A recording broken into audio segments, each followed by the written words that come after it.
I'm joined by the head of the council here, Mohammed Butt. Thank you for being with us. And I mean, you couldn't get more ethnically diverse than a Muslim here standing outside a Hindu temple. Absolutely. I mean, thank you for coming to Brent first of all, and it's an honour to be talking to you about Brent. I mean, Brent is the most diverse borough there is in London and in the UK. 65% are from BME communities, and everyone works and lives together in harmony. Now, we've been hearing all day that the majority of people in this country are worried about immigration. I suspect, as you say, a majority of people from black and Middle Eastern backgrounds view things rather differently. Absolutely. I mean, people here actually value the diversity and the uniqueness of everyone who's in the London Borough of Brent. And so some of the talk that's been going on, especially regarding the ad vans, and also now recently the talk about the visa bonds, has actually got a lot of people worried because their loved ones and their families and everyone else are going to be stuck and they won't be able to come to visit their families. It's getting more difficult, is it, for people who live here to get their families to come and visit them, or in some cases to come and stay? Absolutely. I mean, I've got people here who are trying to call their family into London just to visit them for weddings, etc. And the process is taking longer and longer, right? And those people are just missing those opportunities to meet their friends and families. And what about the different communities? A lot of them from South Asia. Relationship between them, inevitably there must be some rivalries. Well, in Brent, since the 80s, we've been working hard to make sure that all our communities live together in harmony.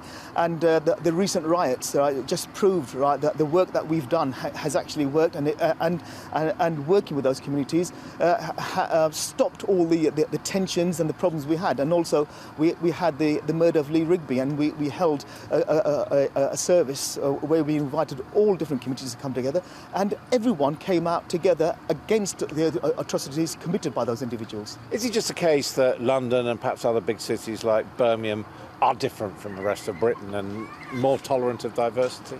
Well, if you take a look at London as a whole, I would say London is actually another country within the country as well, because the way that we all work together and live together is totally harmony. And some of these tensions are actually just caused by a few people trying to cause those divisions, and we have to work against those individuals, I would say. Perhaps it's a question of minority communities actually getting out from population centres like London and more widely into the country. Yes, getting out from London is one of the options, but having the opportunities for them to actually go out there, because people have been talking about jobs and housing, and they're the two biggest factors that impact on people's lives. So if you've got one chance to speak to the country, which does say that it's worried about immigration, what would you say? What I would say, immigration is a good thing, and it can be a good thing. If you take a look at the London Borough of Brent, where we're working hard to make sure integration and communities work together, right, it can work, and it does work. I mean, as a leader of Brent Council, what more can I say? It just shows the immigration has worked, and it's working for the better. And economically, does it cost the country, or does it actually bring new things into the country? If you take a look at all the different communities that have come into this country, look at all the Indian restaurants we have. Look at all the different cuisines we have. Look at now we have the Indians who have taken over British Steel, British Rover, etc.